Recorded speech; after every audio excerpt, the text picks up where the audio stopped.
তোমরা দেখতেই পাচ্ছ সুপারমার্কেটে একজন কালো পোশাক পরা লোক গর্ভবতী মহিলাটির দিকে তাকিয়ে রয়েছে।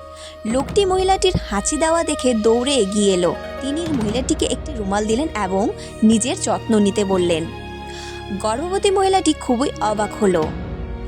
ঠিক তখনই তার পাশ থেকে আরেকটি মেয়ে দৌড়ে এসে গর্ভবতী মহিলাটিকে একটি ড্রিঙ্ক এনে দিল।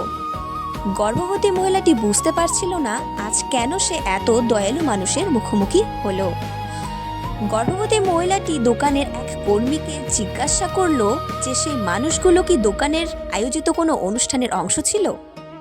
কর্মীরা তাকে বলল, না, দোকানে এরকম প্রোগ্রাম হয় না। গর্ভবতী মহিলাটি চলে যাওয়ার সময় দেখা গেল যে তার পিঠে একটি চিরকুট আটকে আছে। তাতে লেখা আছে, হ্যালো, আমি একজন অগ্নি নির্বাপক, বর্তমানে জরুরি অভিযান চলছে।